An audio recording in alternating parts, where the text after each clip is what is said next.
conferencia del día 21 de noviembre de 1979. Obviamente el diablo es ciertamente la piedra filosofal de los alquimistas medievales. Igualmente, cada persona tiene su propio diablo. El diablo, como se ha dicho, no es más que la reflexión del logo interior dentro de cada uno de nosotros. Eso es obvio. Tiene potestad sobre los cielos, sobre la tierra y sobre los infiernos. Cuando se dice que da el diablo en el violín, se quiere decir que captar, aprehender, capturar ese cuerpo manifestado, digamos, del Cristo Satán de los gnósticos, ese cuerpo propiciente y ocuparlo, dijéramos, en el arte de hacer instrumentos musicales, darle forma a ese verbo en un instrumento para que resuene milagrosamente. Debemos pues hacer una clara diferenciación entre lo que es el diablo y lo que es Lucifer. El diablo en sí mismo, como reflexión del Logos, en nosotros y dentro de nosotros mismos, es la piedra bruta que hay que labrar hasta convertirla en la piedra cúbica perfecta. Y ahí tenemos al pie ese par de columnas, la piedra bruta y la piedra cincelada. Lo que hay es que entenderla.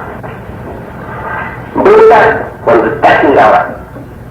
El diablo, o sea, la reflexión del logos de nosotros, sin lavar, sin pulir, negra como el carbón. El Satanás, en su aspecto más oscuro y tenebroso. Pero no es un Satanás antropomórfico, como el que quieren hacer, como el que quiere hacernos ver la clerigalía. No, es un Satanás propio, particular. Pero cuando ya hemos conseguido la disolución del ego, cuando lo hemos reducido a cenizas, entonces esa piedra cúbica, esa piedra bruta, digo, se ha transformado en la piedra cúbica perfecta.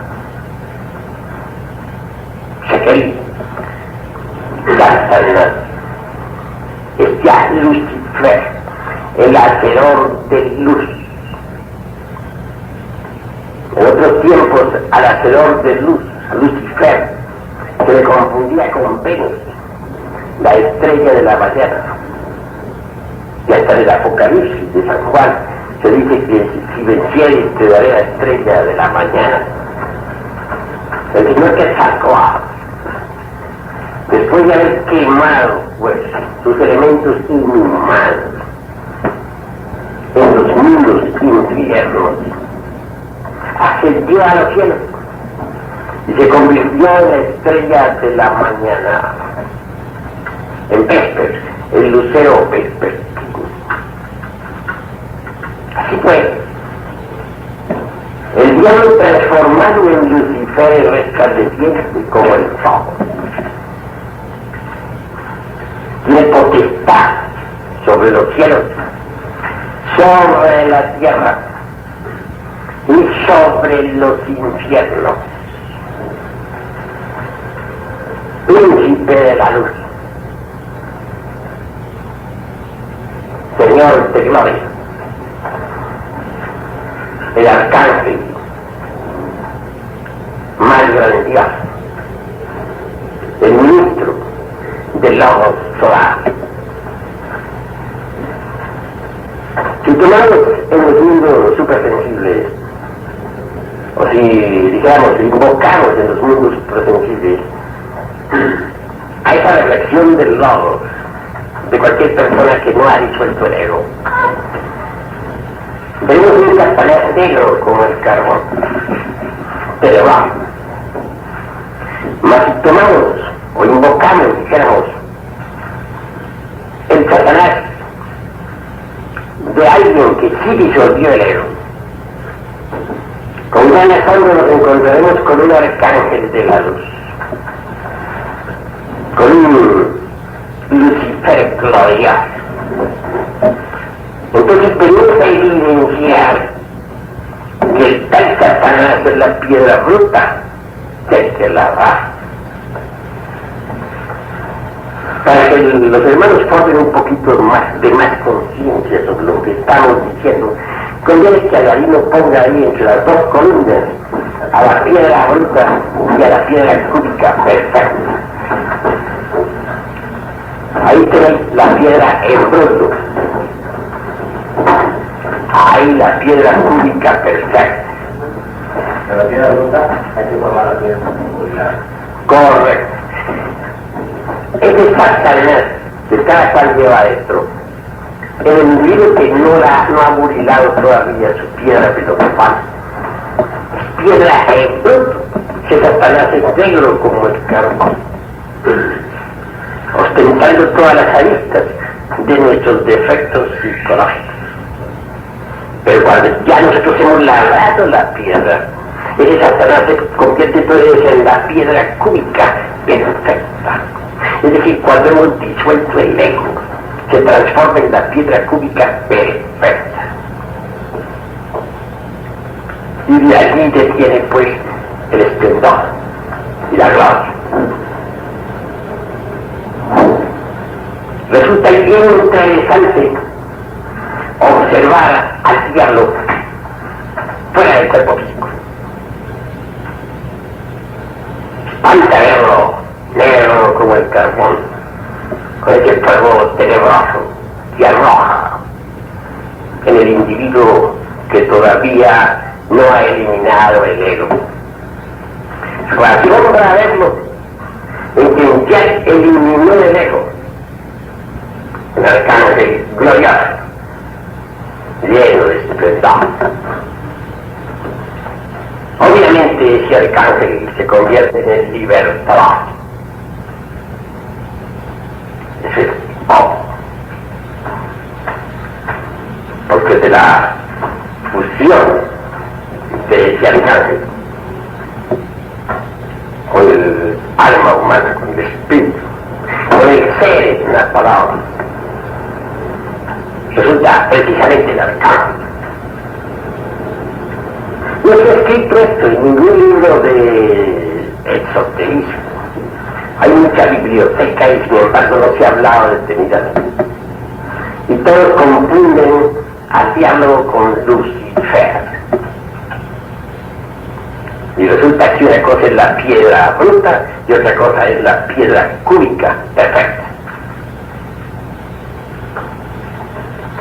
Continuando pues en nuestra discusión de esta noche, nos damos cuenta perfecta de que existe maravilla en el fondo de cada uno de nosotros. Pero claro, lo primero que necesitamos es eliminar los elementos inhumanos que cargamos dentro. Si observamos a todo hombre auténtico, descubrimos en él tres triángulos. El primero es el triángulo lógico. El segundo podríamos llamarlo el triángulo ético. Y el tercero, está bien que lo llamemos el triángulo mágico. En cuanto al primero, el lógico, está constituido por los tres aspectos de la cábala hebraica. Keter es el anciano de los dichos, la bondad de las bondades, la misericordia de las misericordias, lo oculto de lo oculto. Es el punto matemático en el espacio inmenso, infinito, inalterable. Es obvio que él se les dobla a su vez el Choma, el Hijo, el Cristo cósmico. Se nos ha dicho que este está relacionado con todo el zodiaco. Y así es. Un ulterior desdoblamiento de Chomá da por resultado al Espíritu Santo, a Binah. Algunos cabalistas enfatizan en la idea de que Binah, el Espíritu Santo, es femenino. Tal aseveración resulta equivocada. Por entera claridad se ha dicho en la Divina Comedia que el Espíritu Santo es el esposo de la Madre Divina. Y es que el Espíritu Santo, el tercer lado, Binah, se desdobla a su vez en su esposa, en la carne de los lindos padres. Así pues hay que saberlo entender. Muchos, al ver que el tercer logo se desdobla en la Madre Divina, Kundalini Shakti, la cual tiene muchos nombres, han creído que el Espíritu Santo es femenino y se han equivocado. Él, repito, es masculino, pero al desdoblarse en ella se forma la primera pareja divina, inefable, el Elohim creador, el Calif, el Inca o gran sacerdote, el Ruach, Elohim, que según Moisés lavaba las aguas en el principio del mundo.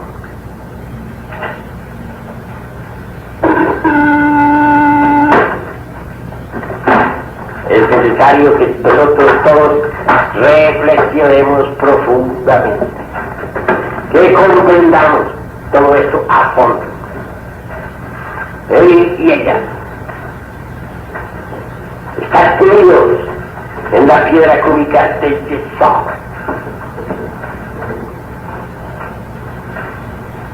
Esa piedra es el sexo.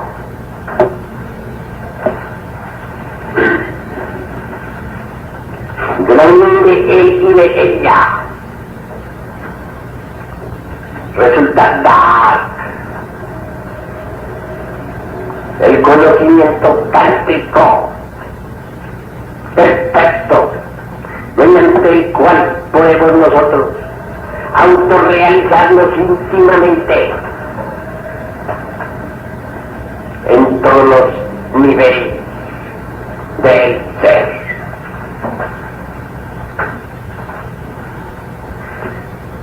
Algunos autores cabalistas suponen que ese Sefirot de Da'at, conocimiento o sapiencia, depende de la fusión o unión del Chomá masculino o Cristo cósmico, combinado, suponiéndolo exclusivamente femenino. Tal aseveración es absolutamente falsa, porque realmente el Espíritu Santo es masculino, repito, solo que al desdoblarse en Binah se forma la pareja perfecta. si ya se unen sexualmente en la piedra cúbica del Yesod, en la novena esfera, deviene el conocimiento tántrico, la iniciación tantra, los tantras, mediante los cuales es posible el desarrollo de la serpiente por el espina dorsal y la autorrealización íntima del ser.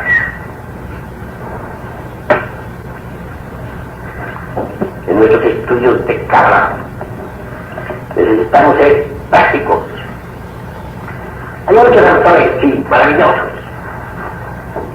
pero cuando uno los lee se da cuenta de que no han vivido lo que escriben, no lo han experimentado en sí mismos y por eso se equivocan. Yo conceptúo que uno debe escribir lo que directamente ha experimentado por sí mismo. Así he procedido por mi parte. Así pues ese primer triángulo resulta trascendental. Mas el Padre, el Hijo y el Espíritu Santo son una unidad indivisible, existente por sí misma. Está más allá del cuerpo, de los afectos y de la mente. Es eterno. Y la razón de ser, es el mismo ser.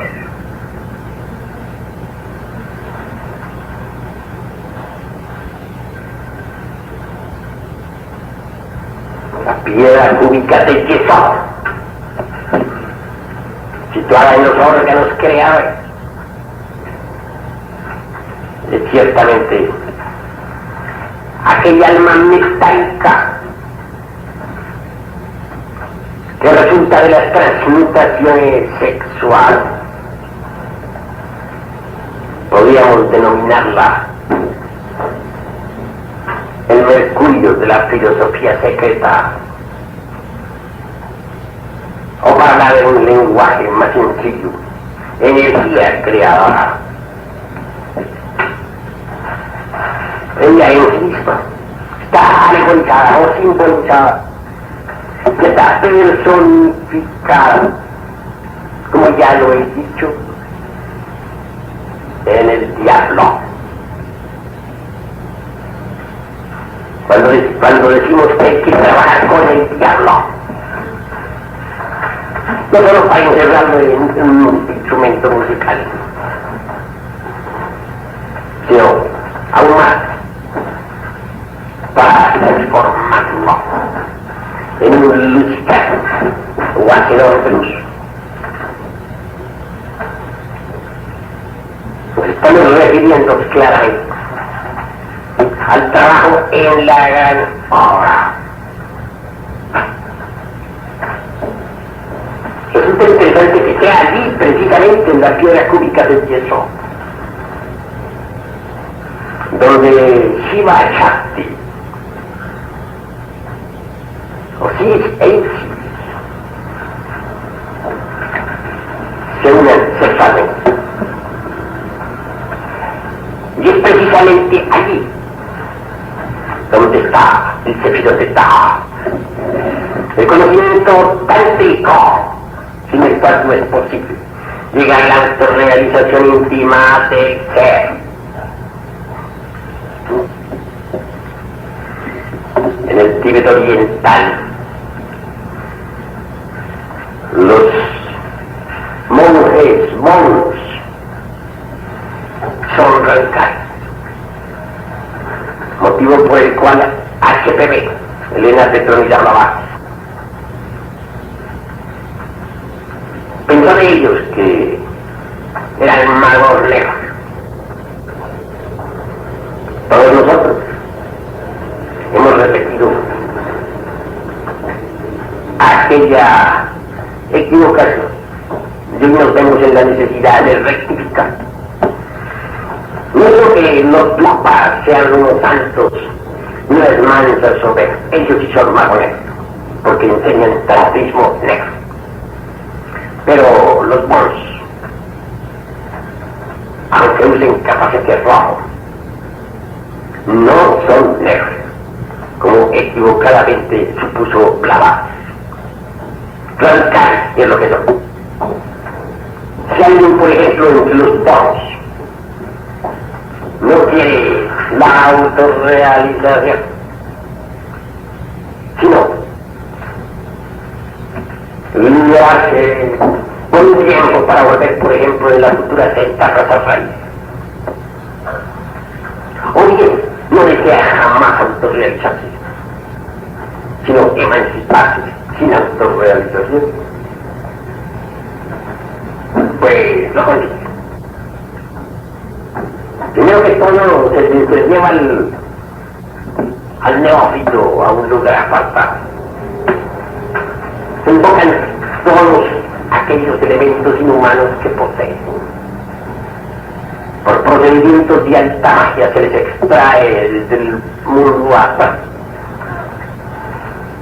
de lo apartado de la montaña, aquellos se hacen visibles y tangibles físicamente. Intentan devorar al neófito, mas si este permanece sereno, no hay más que hacer. Ha salido triunfante. Sabe entonces que tiene que eliminarle los higos y trabajar con él. Esos humanos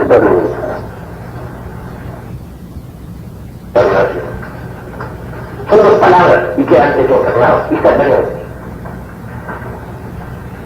Resulta espeluznante ver al sacerdote Boros, vestido con su delantal blanco, lleno de cráneos, de huesos de muertos, y en su cabeza un turbante rojo, una mitra.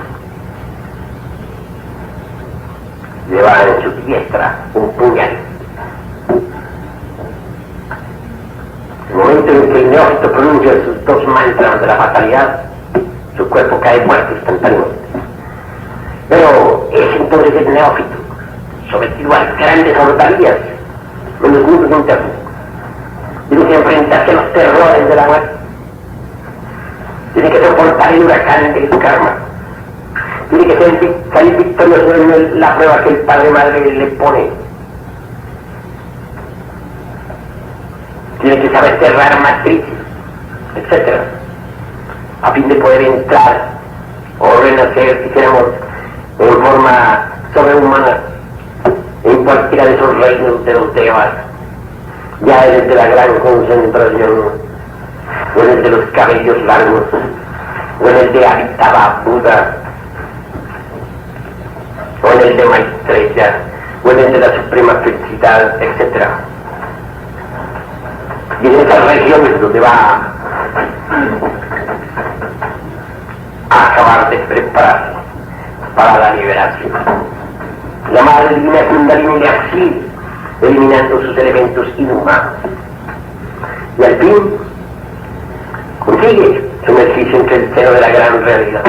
No como un maestro autorrealizado, sino como un Buda elemental. Algunos se sumergen en ese estado para retornar en la futura sexta raza raíz, con el propósito de autorrealizarse. Otros sencillamente no quieren la maestría, sino emanciparse, y quedarán para siempre convertidos en elementales búdicos y nada más. Pero felices. Mas los que intentan liberarse, los que verdaderamente quieren, dijéramos, autorrealizarse, los que de verdad quieren convertirse en Mahatma o hierofantes, es diferente. Tendrán que someterse a la iniciación tacta y luego a trabajar en la novena esfera. Se les enseñará todo el tantrismo, cómo despertar la serpiente y cómo levantarla por la espina dorsal, cómo abrir esos chakras, discos o ruedas magnéticas. Así pues, lo que sucede es que los monos son radicales. O se va a autorrealizar alguien o no se va a autorrealizar. liberados sin autorrealización no pretende liberarse autorrealidad. Ante ellos tiene uno que definir un sí o un no. Allí todo es violencia, motivo por el cual el Edad Petronila los juzgó considerándolos manos negras.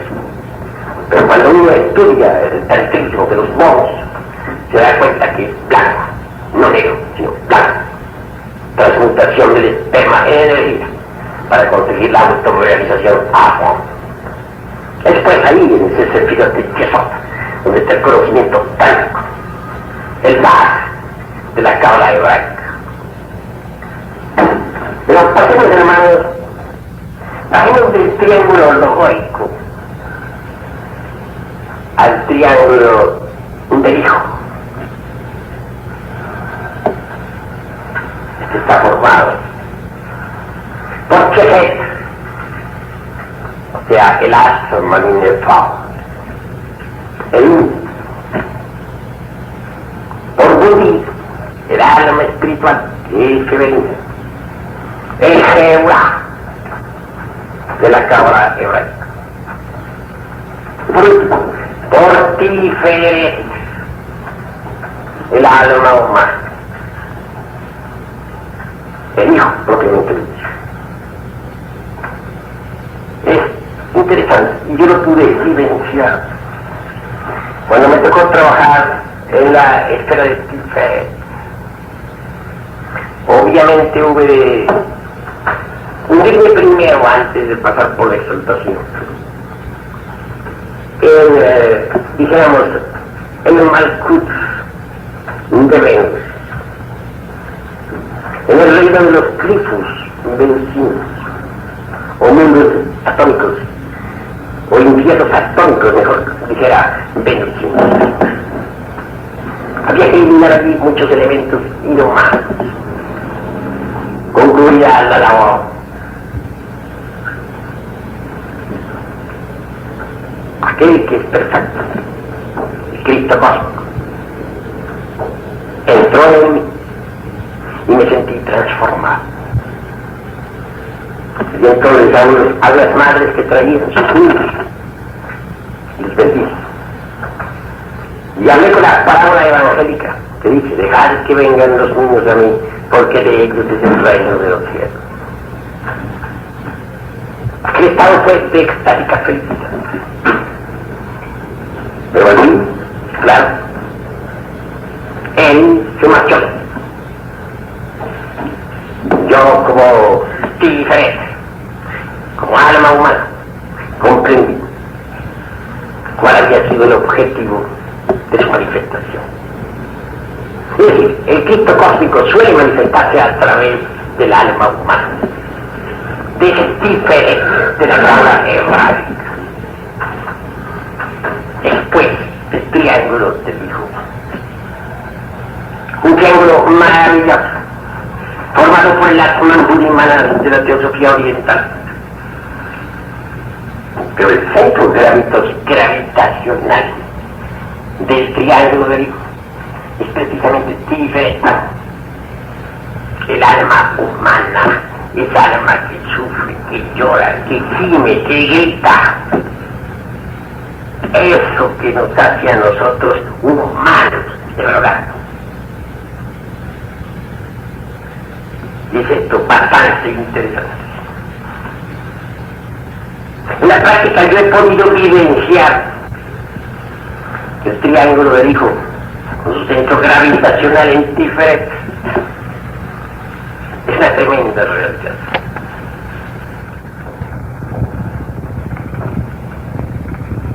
Cuando iniciado, tarde o temprano debe ser ungido por el Padre. O ese que te echó vagina, por esa triada logórica inmortal, indivisible y existente por sí misma. Cuando yo pude ser ungido, en instantes en que él lo ungía con el aceite puro, exclamó: este es mi hijo muy amado, y es lo que más he amado en el mundo. Busca alcalde a él.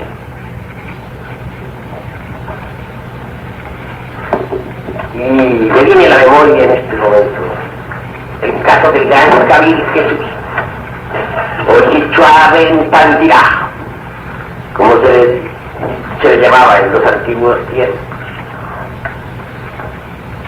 Felipe, aquel maestro experto en los estados de girada, le dijo: muéstranos al Padre. Y el gran Camilo respondió: el que ha visto al Hijo ha visto al Padre. El triángulo del Hijo, Jehová, diferente, buenísimo con sus dos almas divinas y humanas para ser más claro. Es, dijéramos, el desdoblamiento del Padre, la manifestación del Padre. Continuando pues en el camino sobre el estudio del árbol de la vida, vemos cómo se desdobla aquel triángulo del Hijo en el triángulo mágico. Al triángulo del Hijo se le llama el triángulo ético. ¿Por qué? Porque allí conocemos nosotros el rigor de la ley. Y venimos a saber qué es lo bueno y lo malo, y qué cosa es lo bueno de lo malo y lo malo de lo bueno. Resulta interesante el tercer triángulo, el triángulo mágico. Está formado por Lercha, o sea, la mente, Hot, el cuerpo astral, Yesod, el línea de salida o cuerpo etérico, o principio básico sexual de la vida universal. ¿Por qué se le llama el triángulo mágico? Porque indudablemente es en esos reinos de la mente y del astral y hasta de los grifos o mundos infernales donde uno tiene que ejercer la alta magia. Precisamente cabe aquí ilustrar esto con algo muy importante. Todos hemos oído hablar en el ocultismo sobre los aquelarres, sobre los zánganos y las brujas. Algunos miran eso como algo extraño, otros pueden sonreír un poco, pero la cruda realidad es que ciertamente esos aquelarres son medievales, con las famosas brujas de la medianoche, tienen más el regalizo del que nosotros pensamos. Obviamente, esas canchonas, como se le dice en un lenguaje rigurosamente académico hispánico, pertenecen al mundo, dijéramos, de los trifos, aquel reino de Malkut, o mundos infernales, del Leviatán cabalístico.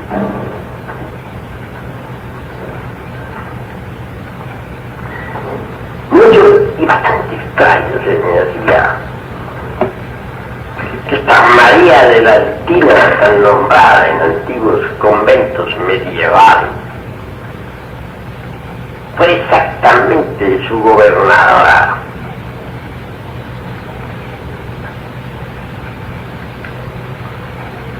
Obviamente las tales brujas de antiguos aquelarres la denominan Santa María. Y cuando yo investigaba en los mundos de los grifos sobre esa extraña criatura, cómo compartía su vida con tantos magos negros, cómo podía meterse entre tantos aquelarres. Sin embargo, jamás le vi eso que podríamos llamar perversidad. Los rostros de la mano izquierda, las criaturas sublunares le rendían culto y consideraban a esa amarga especie de Hécate o Proserpina no como algo tenebroso, sino como una santa. Yo quería saber si había de verdad en eso de la presunta santidad de una criatura que se mezclaba con las tinieblas, que figuraba en tantos aquelarres y monasterios de la Edad Media. Porque ¿quién que se haya ocupado en estudiar viejos cronicones de la alta y baja magia del medioevo no ha oído hablar alguna vez de María de la Mistina?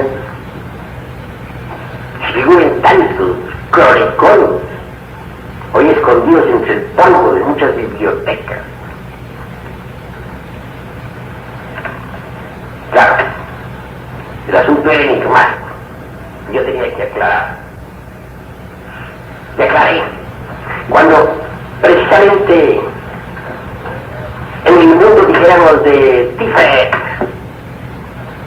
o del primer triángulo, o digo del segundo triángulo griego, invoqué pues a esa entidad. Y para mi asombro me encontré con un maestro autorrealizado. Entonces comprendí. Me había emanado de sí mismo a su bodhisattva.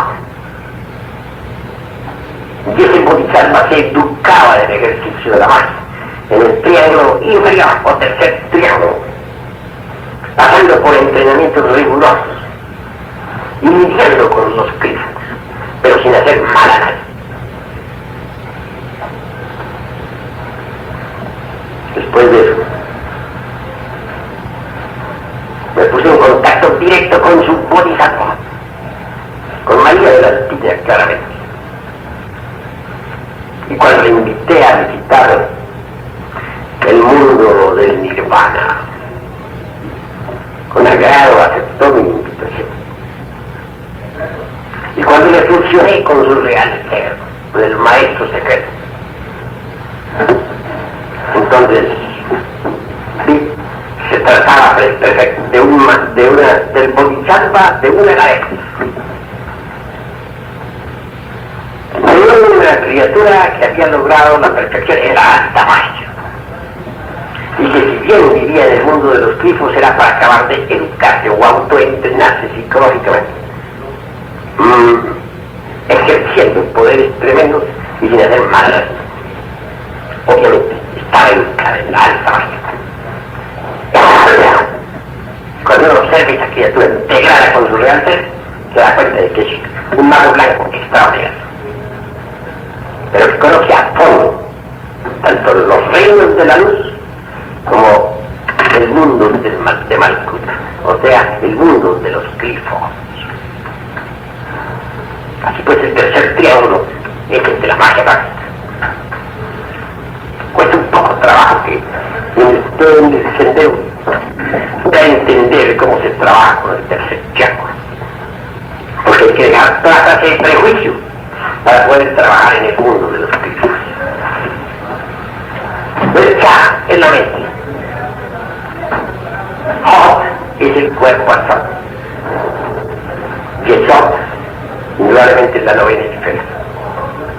Luego viene el reino de Malkuth, que es el mundo físico, y lo que está dentro del reino del mundo físico, es decir, lo que está dentro de las entrañas de la tierra propiamente dicho, es Malkuth. Son los sacerdotes albertos, los glifos, los demonios, como se dice, las almas enfermas, los que sufren, los perdidos, aquellos que ya agotaron su ciclo de existencia y que involucionan en el tiempo, o los ángeles caídos, los genios del mal, etc. Las regiones que existen dentro del reino de los glifos viven indudablemente a estos que se desarrollan en la alta magia. que auxilian a cualquiera que se arrepienta de sus errores y que anhele la luz. Así pues, cuando estudiamos el árbol de la vida, resulta bastante interesante. Vemos en primer lugar la sabiduría del Eterno. Los cabalistas se acomodan los distintos sefirotes de la cábala hebraica a los mundos. Dicen que, por ejemplo, que el anciano de los días es un punto en el espacio, en fin, aceptémoslo como símbolo. Que Chomá está gobernado por el zodiaco resplandeciente. Y es verdad. Que es diferente. Digo, que Diná está gobernado, dicen, por Saturno. Ahí llegamos a un punto donde tenemos que disentir. No quiere decir que no esté gobernado el Espíritu Santo por Saturno y que no exista una relación entre el Espíritu Santo con Saturno. Sí la hay, pero no es todo. Porque no hay duda de que está relacionado con el mundo aquel de Júpiter en cierta forma. En cierta forma, puesto que tiene el poder, el trono. Con Neptuno, en cuanto que él labra las aguas de la vida. También se dice que Tíferet, o sea, la mente, está gobernada por Venus. Y eso es falso. La mente está gobernada por Mercurio. Pero bien, vamos en orden para poder entender. Miremos el segundo triángulo, ya que vimos el primero. Chefet dicen que está gobernado directamente por Júpiter y nada más, y eso es pacto. El último es marciano, guerrero, luchador, tiene que estar peleando por su propia autorrealización íntima. Que tenga algo de influencia jupiteriana también es cierto, porque puede empuñar el cetro de los reyes. Pero que sea única y exclusivamente jupiteriano, eso es fácil. Que segura el rigor, la ley sea exclusivamente marciana, equivocación. Porque segura es un mundo lúdico e intuicional, el mundo del alma espiritual que es femenina. Allí está el león de la ley, no lo niego. Es solar, eso sí es cierto. Pero ustedes saben que el león también tiene nobleza. Aquí en Jehová encontramos el rigor de la ley y encontramos la nobleza del león. Es el mundo del alma espiritual, el mundo lúdico o intuicional, es completamente solar. El mundo es diferente, el mundo del alma humana, o el hijo propiamente dicho, realmente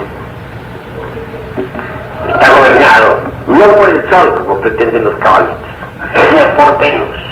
Por eso es que Cristo es crucificado un viernes santo. Y eso es algo que debe ponernos a meditar. En cuanto a la mente, que se diga que esté gobernada por Venus es falso.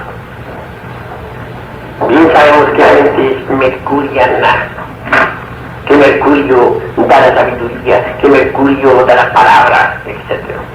La mente es pues mercuriana.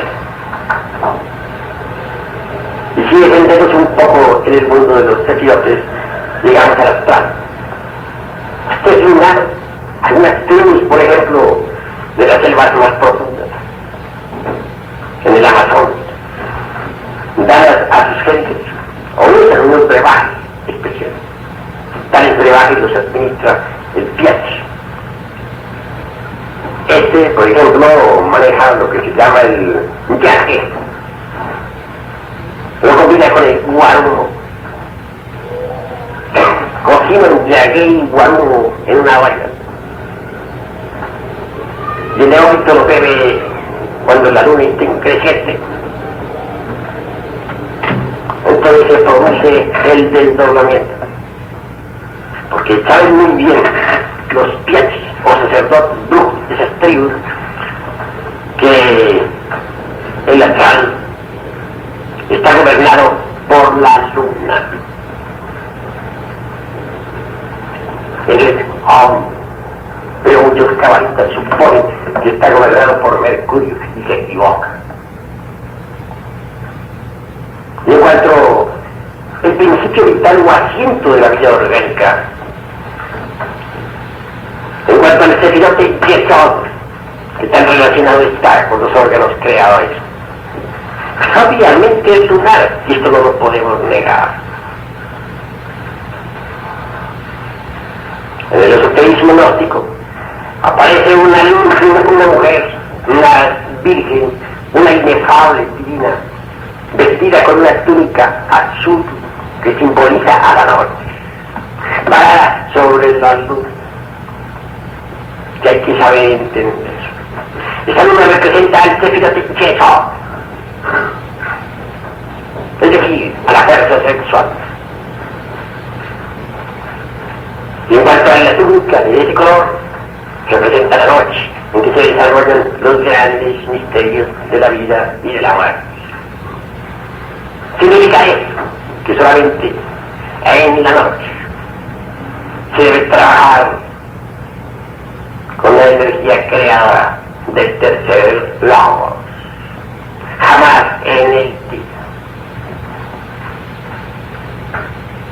Es decir, el trabajo del laboratorium oratorium del Espíritu Santo solo debe ser en las horas nocturnas. El Sahamaituna, hablando en otros términos, solo debe practicarse entre las tinieblas de la noche. Porque el día, el sol, es el opuesto de la generación. Eso es claro. Ya les explicaba a ustedes el otro día que si uno echaba, por ejemplo, una gallina con sus huevos a la luz del sol para que los empollara, pues aquellos no lograban ser empollados, y si salía algún polluelo, moría, porque el sol es el enemigo de la generación. Quien quiera buscar la luz debe pedirse al lado que está detrás del sol, que nos ilumina en la noche profunda. Eso es obvio. En cuanto al Sefirot de Malkut, este es el mundo físico, se dice que es un Sefirot caído. Pero los mundos infiernos también pertenecen a Malkut. Eso es claro.